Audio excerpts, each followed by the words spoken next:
You are 7 years old, and it is raining in Derry. Not the soft kind of rain that makes puddles you can jump in and laugh about later. The hard kind. The kind that floods gutters and turns the street outside your house into a moving river of brown water carrying leaves and candy wrappers, and one small paper boat your older brother made you before he left for school this morning. You watch the boat from your bedroom window. It moves fast, bobbing and spinning, surviving longer than you expected, before it disappears around the corner of Neibolt Street. You want to follow it. Your mother is downstairs, on the phone. Your father is at work. Your brother won't be home until 4. The rain is letting up slightly, which in the logic of a 7-year-old means the situation is improving. You put on your yellow raincoat.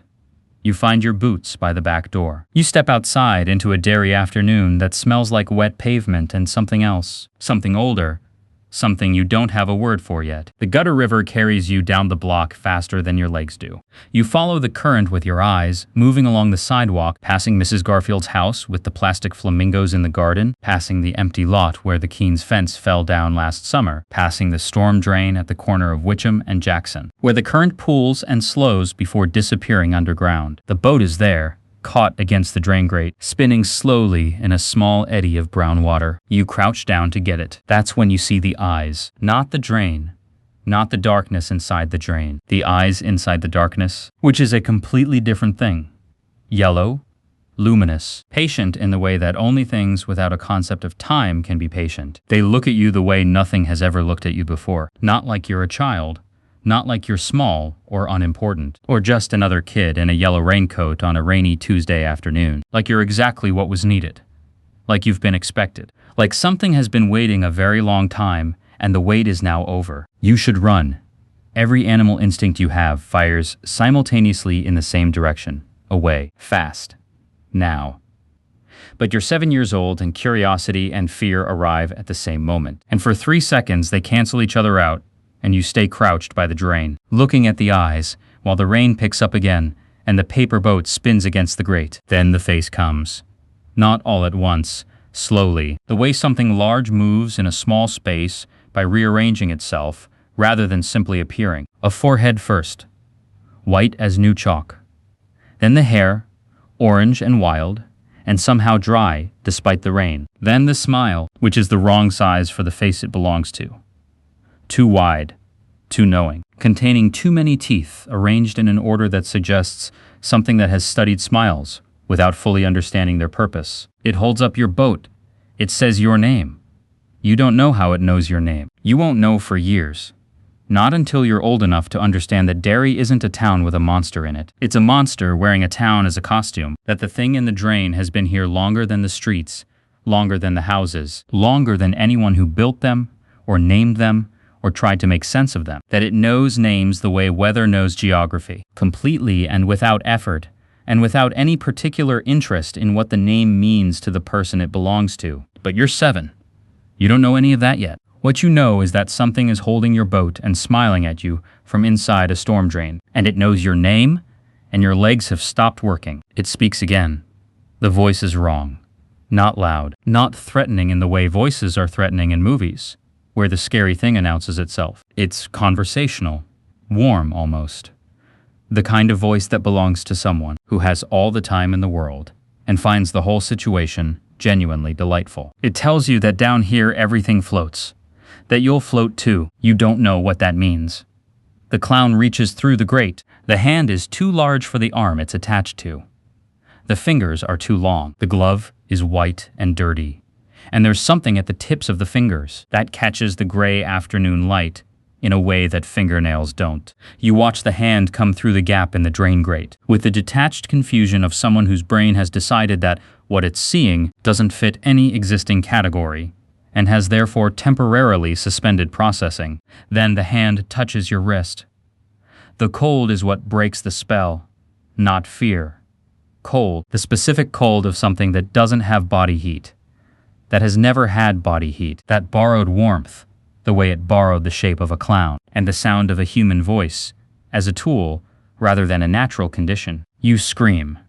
Not a word, not a name, just sound. Everything inside you leaving through your mouth at once. You fall backward onto the wet pavement, and your boots slip on leaves, and you scramble upright without any memory of deciding to do it. And you run, not toward home exactly, just away. Away from the drain and the eyes, and the smile and the cold hand, and the voice that knew your name. Away from Witcham and Jackson, away from the paper boat, away from the part of your childhood that just ended on a Tuesday afternoon in October rain. You run 6 blocks before your legs stop. You're in front of the library.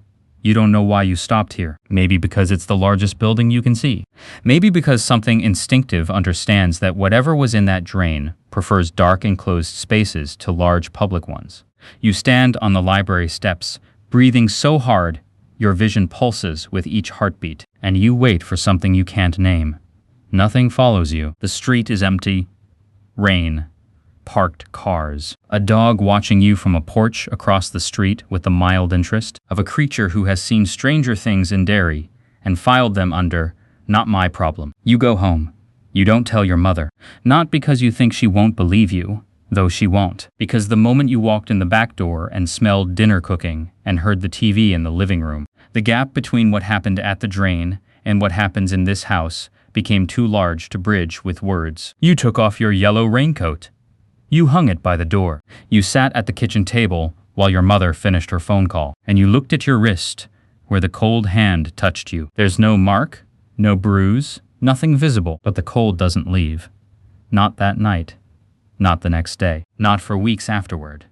It lives just below the skin on the inside of your wrist like a second pulse, slower than your heartbeat, patient in the way the eyes were patient, like something has placed a marker on you the way hunters mark trails, not to hurt, just to remember, just to find again later. You stop going outside alone. You stop walking near drains. You stop looking at storm grates or gutters or any opening in the ground large enough to hold something that shouldn't fit. The other kids at school notice you've changed without being able to say how. Your teacher mentions to your mother that you seem withdrawn. Your mother asks if anything happened. You say no. You learn to sleep with the lights on. You learn to check under things before you get near them. You learn the particular geography of Derry's drains. All of them. Every location, every intersection, the way sailors learn rocks. Not because you're brave, because knowing where the danger is allows you to build a life around its edges. This is what Derry does to people. It doesn't break them all at once. It teaches them to accommodate, to normalize, to build their routines around an absence that most of them can't even name. Years pass. You get older. You get better at pretending the wrist doesn't pulse with cold on rainy days. You get better at not looking at drains. You get better at being a person in a town that is doing its best to unmake you quietly and completely. You stay in Derry longer than you should. Everyone does. That's the thing about being first. You don't know you're first. You don't know there will be others, that the cycle continues, that every 27 years, the hunger returns and the missing children pile up, and the town goes quiet in the particular way. Derry goes quiet when it's feeding. You just know what you saw, and you know it knew your name. And on rainy Tuesday afternoons in October, when the gutters flood and the paper boats run fast along the curb, you still don't go outside. Some lessons cost everything to learn and nothing to keep. You learned yours at a storm drain on Witcham and Jackson at the age of 7. You've never once forgotten it. And somewhere below the street, in the dark where everything floats, neither has it.